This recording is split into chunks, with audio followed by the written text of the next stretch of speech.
नमस्कार, आप देख रहे हैं हमारा समाचार। मैं आपके साथ नवीन। हरियाणा और जम्मू कश्मीर के चुनाव के बाद अब दो राज्यों झारखंड और महाराष्ट्र में चुनाव होने जा रहे हैं। इन दो राज्यों के साथ ही देश में अलग अलग राज्यों की 47 विधानसभा सीटों पर उपचुनाव भी हो रहे हैं, लेकिन सबसे अधिक चर्चा महाराष्ट्र की हो रही है। महाराष्ट्र के चुनाव में बीजेपी की अगुवाई वाले महायुति और कांग्रेस की अगुवाई वाले विपक्षी महाविकास आघाड़ी के बीच सत्तावार माना जा रहा है। इन दोनों ही राष्ट्रीय पार्टियों की अगुवाई वाले महायुति और एमवीए दोनों ही गठबंधनों में शिवसेना और कांग्रेस पार्टी हैं।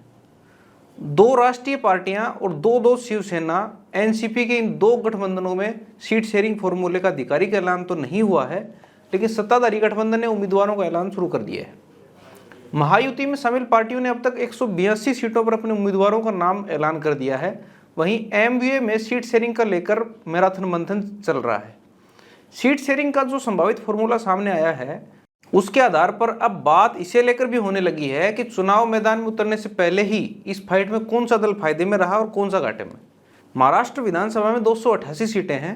पिछले विधानसभा चुनाव में एक शिवसेना थी और एक एनसीपी थी। शिवसेना जहां बीजेपी के साथ गठबंधन कर चुनाव मैदान में उतरी थी, तो वहीं एनसीपी का कांग्रेस से गठबंधन था। महायुति की बात करें तो बीजेपी ने 164 और शिवसेना ने 126 सीटों पर उम्मीदवार उतारे थे, यानी 2 सीटों पर इन दो दलों के बीच फ्रेंडली फाइट थी। वहीं विपक्षी गठबंधन में कांग्रेस को 147 और एनसीपी को 121 सीटें मिली थी। तब बीजेपी 105 सीटों के साथ सबसे बड़ी पार्टी के रूप में उभरी थी और शिवसेना ने 56 सीटों के साथ दूसरे नंबर पर रही थी। एनसीपी को 54, कांग्रेस को 44 सीटें मिली थी। महाराष्ट्र विधानसभा की वर्तमान तस्वीर की बात करें तो बीजेपी के 103, शिवसेना के 40, एनसीपी अजीत पवार के 40, बहुजन विकास आघाड़ी के 3 विधायक हैं। वहीं महाविकास आघाड़ी की बात करें तो कांग्रेस के 43, शिवसेना यूबीटी के 15, एनसीपी शरद पवार के 13 विधायक हैं। महाराष्ट्र विधानसभा में समाजवादी पार्टी के 2, एआईएमआईएम के 2, बीजेपी के 2, इनके अलावा कुछ पार्टियों के एक एक विधायक शामिल हैं।